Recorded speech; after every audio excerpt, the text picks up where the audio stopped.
한 아이가 2살 때 높은 곳에서 떨어졌습니다. 그리고는 등을 다쳐서 등이 곱사등이 되고 말았습니다. 이 아이가 청소년이 됐을 때 자신의 모습이 부끄럽고 또 흉하다고 생각해서 죽으려고 생각을 했습니다. 그런데 학교 음악 선생님이 이 아이에게서 음악의 재능을 발견했습니다. 그 음악 선생님은 교회 장로님이었습니다. 이 아이를 교회로 데리고 갔습니다. 그리고 그 아이의 음악적인 재능을 키워줬습니다.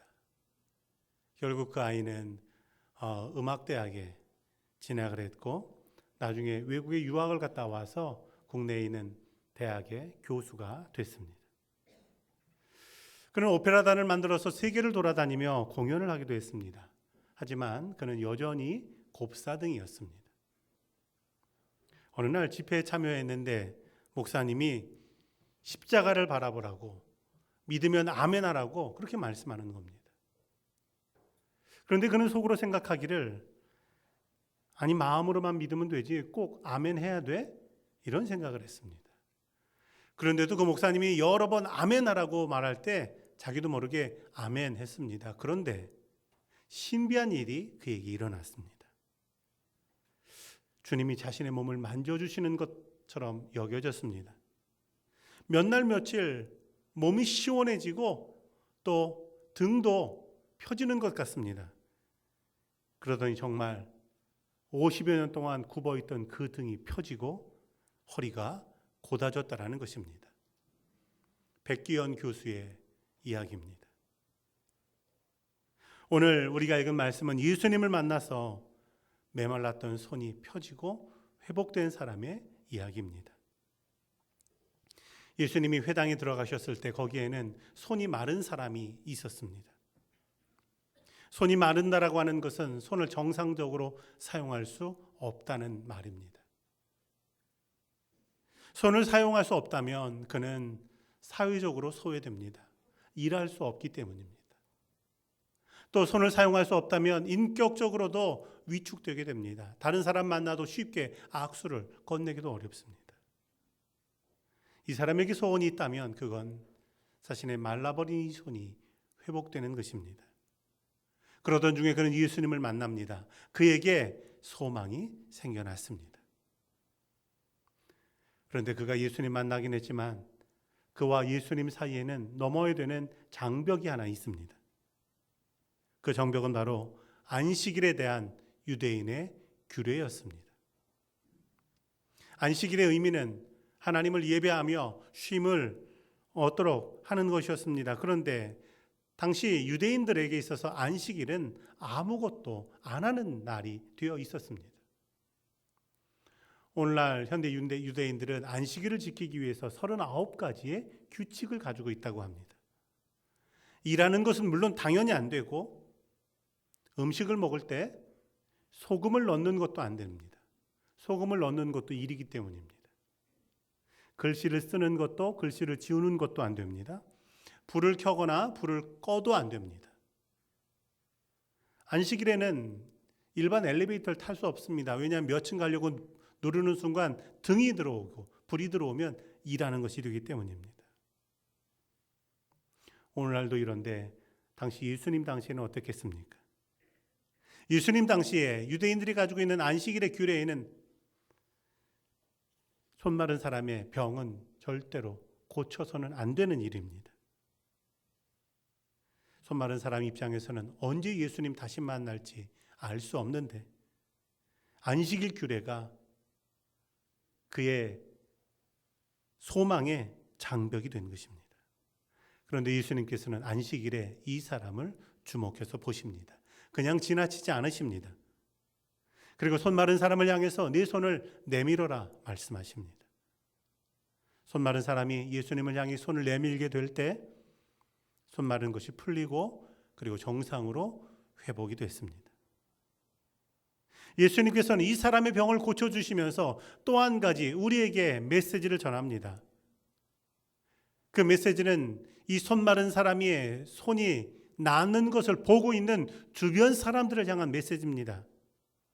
10절에 보면 예수님께서 회당에 있는 사람들, 그 사람들을 볼 때 그 사람들은 예수님을 고발하려고 모인 사람들이었습니다.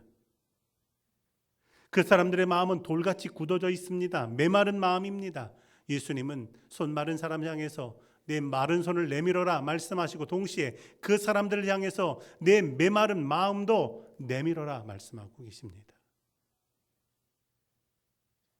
우리가 믿음 생활하며 우리의 마음이 메말라 있지 않습니까?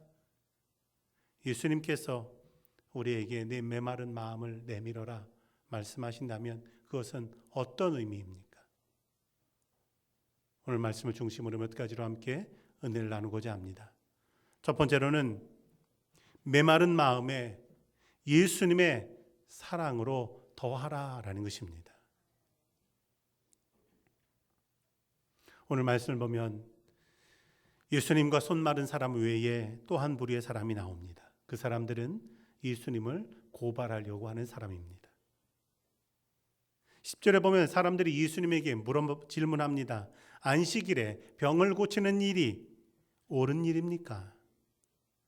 이렇게 물어본 이유는 예수님을 고발하기 위해서입니다. 이들의 질문을 보면 우리는 한 가지를 알 수 있습니다. 그건 당신이 병 고칠 수 있습니까? 이것을 물어본 게 아니라는 겁니다. 왜냐하면 그들은 예수님이 병을 고칠 수 있는 권세가 있다라는 사실을 이미 알고 있습니다. 그런데 그들에겐 그게 중요하지 않습니다. 예수님에게 치유의 능력이 있다고 한다면 그분이 누구인가? 여기에 그들은 관심이 없습니다. 그들의 관심은 오직 하나, 예수님이 안식일에 병을 고치는가 안 고치는가, 율법을 어기는가 어기지 않는가, 그것만 보고 있다라는 것입니다. 그들의 기준으로 볼 때 예수님이 옳은가 틀린가를 보겠다라는 것입니다. 오늘 우리는 늘 무엇이 옳은가 무엇이 틀린가 말하기도 하고 듣기도 합니다. 그런데 사실 옳고 그름을 아는 것보다 중요한 것은 그 옳고 그름을 넘어서는 사랑의 마음이 우리에게 있느냐라고 하는 것입니다. 세계적인 베스트셀러 가운데 특별히 우리나라에서 많이 팔린 책이 있습니다. 미국에서는 한 10만 권 정도 팔렸는데 우리나라에서만 200만 권이 넘게 팔린 책이 있습니다. 그 책은 마이클 샌델의 정의란 무엇인가라는 책입니다. 그는 책에서 정의에는 몇 가지의 의미가 있다라고 말합니다. 첫 번째로는 가장 많은 사람들에게 이익을 주는 일이 정의라고 말합니다. 또 자신이 선택한 삶을 살 수 있도록 자유와 권리를 보장하는 게 정의라고도 말하고, 도덕과 미덕을 쫓아서 마땅히 사람이 해야 될 일들을 하는 걸 정의라고도 말합니다. 이렇게 말하기도 하지만 그는 또 한편으로는 이 모든 것이 다 맞는 것은 아니다라고 말합니다. 예를 들면 어떤 사람이 운전을 하는데 자동차가 고장이 났습니다. 브레이크가 말을 듣지 않습니다. 한쪽 편에는 시장에 많은 사람들이 모여 있고 또 한쪽 편에는 공사하는 몇몇 인부가 있습니다. 이 차를 세우려면 어디에다가 핸들을 맞춰야 됩니까? 사람이 많은 시장이 아니라 공사하는 몇몇 인부가 있는 그곳으로 핸들을 돌려야 된다는 겁니다. 그 사람이 그쪽으로 핸들을 돌렸을 때 시장에 많은 사람들의 생명은 살릴 수 있었지만 공사장에서 일하는 사람들의 몇몇의 생명은 해하게 됩니다. 그럴 때 많은 사람들의 이익을 위한 것이라고 이것이 정의가 될 수 있겠느냐라는 것입니다. 그렇지 않다라는 겁니다. 유대인들에게 있어서 율법은 정의였습니다. 그들의 율법 가운데 안식일에 구덩이에 빠진 양은 구할 수 있지만 고통받는 병자는 고치면 안 된다라는 그런 율법이 있습니다.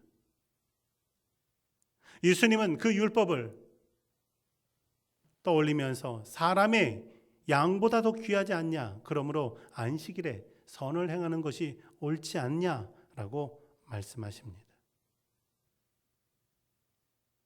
비록 안식이라 할지라도 고통받는 사람들을 낫게 하는 것은 선한 일이다라는 것입니다. 그리고 예수님께서 이렇게 하신 이유는 또 다른 의미로 정의를 실현하려고 하는 것이 아니라는 겁니다. 예수님이 그렇게 하시는 이유는 그 사람의 생명을 사랑하시기 때문이다라는 것입니다. 그러자 사람들이 예수님에게 질문합니다. 그러면 율법을 전부 없애버려야 됩니까? 정의가 필요 없는 것입니까? 라는 질문입니다. 그때 예수님 대답하십니다. 내가 율법이나 선지자를 폐하러 온 줄로 생각하지 말라. 폐하러 온 것이 아니라 완전하게 하려 함이다 라는 것입니다.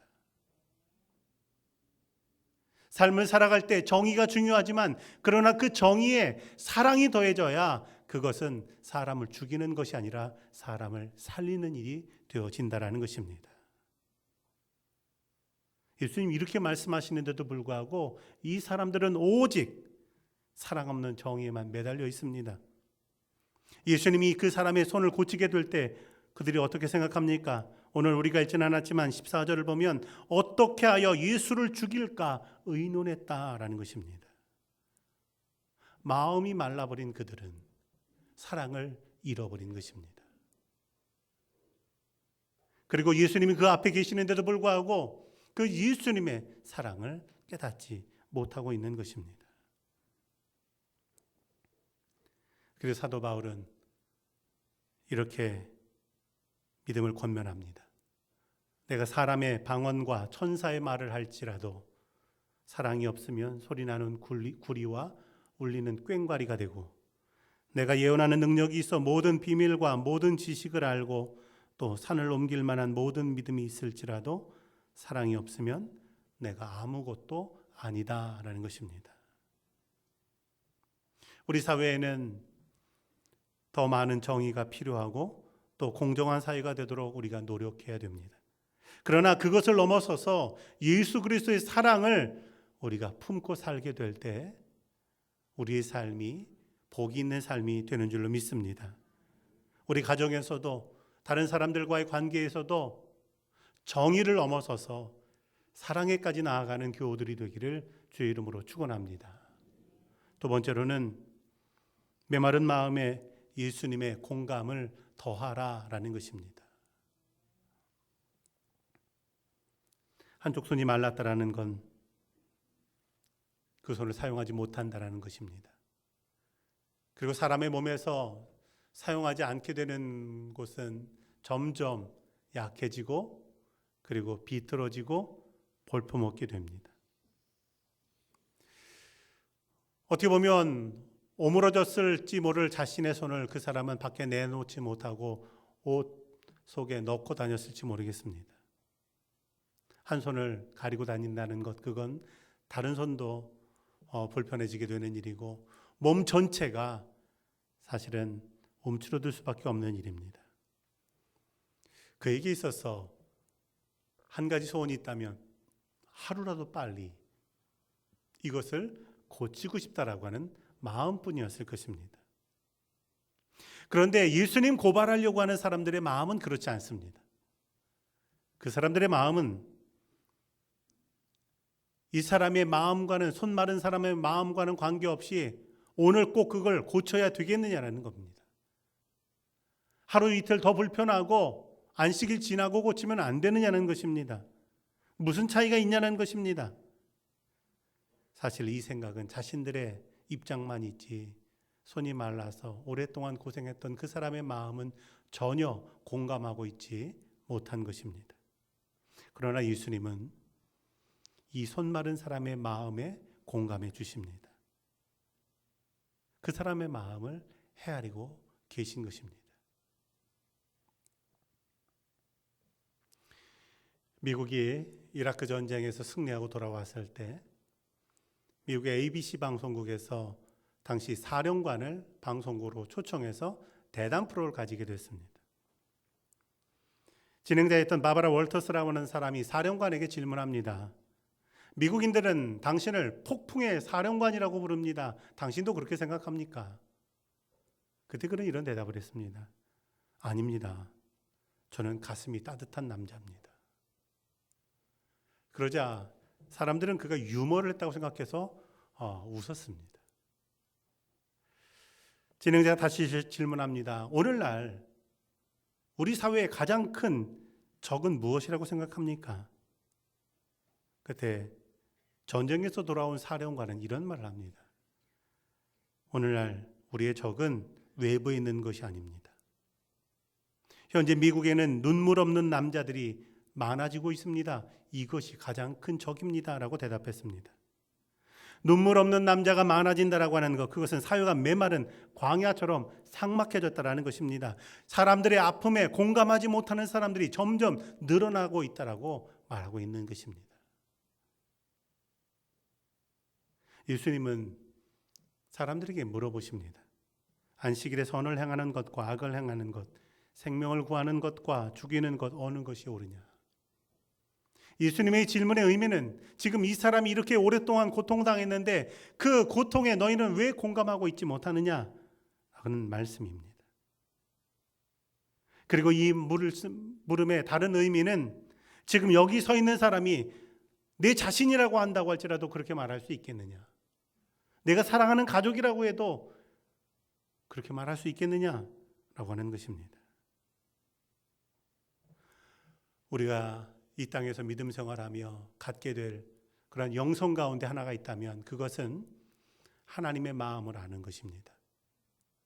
하나님의 마음이 무엇에 아파하시는지 또 무엇에 기뻐하신지를 아는 데 있습니다. 그리고 거기에 더불어서 나와 함께하고 있는 사람들이 어떻게 고통 가운데 있는지 아파하는지 이것을 깨닫게 되는 것, 이것이 하나님을 사랑하고 이웃을 사랑하라고 하는 예수님의 말씀을 따르는 현대인들의 영성이라고 하는 것입니다.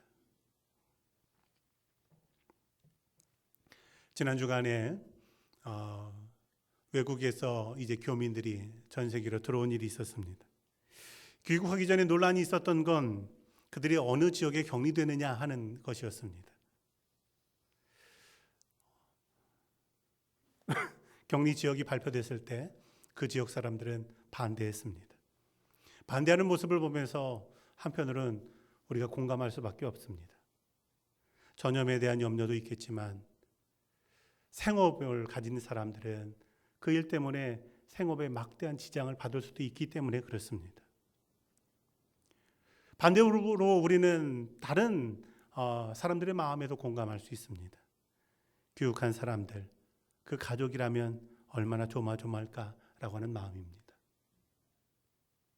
그래도 감사한 것은 그들이 귀국했을 때 귀국을 환영한다라고 하는 현수막을 걸기도 하고 그 지역의 분들이 필요한 물품들을 모아다가 전달해 주기도 했다라는 것입니다. 왜 그렇습니까? 공감하기 때문에 그런 것입니다. 지난 몇 년 동안 우리나라의 정치 지도자들이 보여준 것과는 비교도 할 수 없는 그런 공감하고 용납하는 그러한 모습들이었던 것입니다. 사람들이 가늠한 여인을 현장에서 붙잡아서 예수님께로 데려왔습니다. 그리고 예수님에게 질문합니다.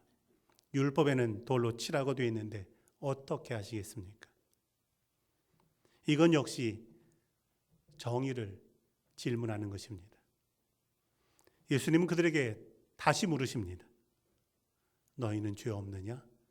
죄 없는 사람이 돌로 쳐라라는 것입니다. 예수님의 그 말씀의 의미는 지금 여기 서 있는 이 여인이 너희들 자신의 모습이 아니냐는 것입니다. 그들은 그 여인의 모습에 자신들도 공감하고 결국은 돌을 내려놓고 떠나가게 됩니다. 믿음을 가지고 살아나갈 때 하나님이 기뻐하시는지 일이 무엇인가를 깊이 알고 또 하나님이 싫어하시며 경계하시는 일에 공감하고 나와 함께 있는 사랑하는 이웃들이 무엇을 아파하는지 무엇을 힘들어하는지 또 무엇을 즐거워하는지 여기에 공감하며 살아가는 그런 복된 성도들이 되기를 주의 이름으로 축원합니다. 마지막으로는 메마른 마음을 주님의 은혜로 채우라라는 것입니다. 예수님께서는 손 마른 사람에게 내 손을 내밀어라 라고 말씀하십니다. 이 사람에게 있어서 이 마른 손은 어떤 의미입니까? 자신이 가지고 있는 연약함입니다. 부끄러움이고 또 다른 사람들에게 내 보이기 싫은 그런 모습입니다. 어쩌면 예수님께서는 누구보다도 그 마음을 잘 아실 텐데 그 사람에게 그 부끄러운 데를 내보여라 라고 말씀하십니다. 물론 예수님은 그 사람이 손을 내밀지 않고 옷깃에 넣고 있어도 고치실 수 있습니다. 하지만 예수님께서 그렇게 하신 데는 이유가 있습니다. 예수님의 이 치유가 일방적인 것이 아니라 너의 믿음의 응답을 원한다라는 것입니다. 내가 낫기를 원하느냐? 그러면 손을 내미는 것을 통해서 그 믿음을 고백하라는 것입니다. 그리고 예수님께서 이렇게 하신 이유가 한 가지 더 있습니다. 그것은 주변에 고발하려는 사람이 예수님이 안식일에 사람들이 보는 앞에서 손 마른 사람 내 그 병을 고치는 것을 물증으로 잡으려 하고 있지만 나는 그걸 넘어서서도 나는 이 사람을 사랑한다라는 사실을 보여주기 위해서였습니다. 그리고 그가 손을 내밀게 될 때 주님은 주님의 사랑을 확증하실 뿐만 아니라 주님의 은혜를 모함받고 결국은 십자가에 죽기까지 헌신하실 그 사랑을 그 사람에게 보여주셨다라는 것입니다. 구약성경 출애굽기 4장을 보면 하나님께서 모세를 만나셨을 때 한 가지 기적을 보이십니다. 모세에게 말씀하십니다. 내 손을 품에 넣어라. 그리고 그 손을 다시 꺼내 놔라. 모세가 그렇게 했더니 멀쩡했던 자신의 손에 나병이 생겼습니다. 하나님 다시 말씀하십니다. 그 손을 내 품에 다시 넣었다 꺼내라. 다시 넣었다 꺼냈더니 나병이 들었던 그 손이 깨끗해졌습니다. 이건 뭘 의미할까요? 처음 꺼내냈던 이 모세의 손은 사실은 병든 손이었습니다. 메마른 손이었습니다. 40년 전 사람을 죽인 손이었고 자신을 의지하며 살았던 손이었습니다. 그런데 그 손 다시 품에 넣었다가 빼게 될 때 이제 그 손은 병든 손이 아니고 메마른 손도 아니고 40년 전 사람을 죽였던 손도 아니라는 겁니다. 이제 그 손은 생명을 살리는 손이 될 거라는 겁니다. 이제 그 손은 하나님을 의지하는 손이 되리라는 것입니다. 다시 꺼냈던 그 모세의 손에 하나님께서 은혜를 주신 것입니다. 네덜란드 유명한 화가 렘브란트라고 하는 사람은 자화상을 많이 그렸습니다. 그래서 전 세계 여러 박물관에 렘브란트의 자화상 한두 점은 꼭 있습니다. 그가 젊었을 때 모습부터 그의 노년 때까지 모습을 많이 그려서 그가 어떻게 늙어갔는가를 볼 수 있습니다. 렘브란트는 자화상만 그린 것이 아니라 자신이 그린 작품에 자신의 얼굴도 그려놨습니다. 순교자 스데반이라는 작품에서는 스데반을 향해서 돌 던지는 군중 가운데 한 사람의 얼굴을 자신의 얼굴로 그려놓습니다. 빌라도의 법정에서는 예수님 십자가에 못 박으라고 소리치는 사람들 가운데 한 사람의 얼굴을 자신의 얼굴로 그려놓습니다. 왜 그렇습니까? 자신이 주님의 은혜 안에 살지만 그러나 은혜가 필요하다는 것입니다. 부족하고 연약한 존재라는 것입니다. 그는 끝까지 주님의 은혜를 사모하며 살았던 사람입니다. 손 마른 사람 주변의 사람들이 예수님 고발하려고 하지만 사람들의 위협에도 불구하고 예수님은 그 사랑을 베푸시고 은혜를 베풀어 주셨습니다. 오늘 우리 삶에는 주님께 내밀어야 되는 메마른 손이 있지 않습니까? 우리 메마른 마음이 있지 않습니까? 우리 손과 마음이 주님 붙잡지 못하고 썩어질 것을 붙잡고 살지 않습니까? 주님의 전에 오르며 메마른 내 마음과 손을 주님께 내미시는 교우들 되기를 바랍니다. 손 내밀라고 말씀하실 때 내민 그 사람에게 치유와 회복의 은혜를 주셨던 것처럼 메마른 손과 마음의 회복과 치유의 은혜가 우리 교우들 가운데 함께하기를 주의 이름으로 축원합니다.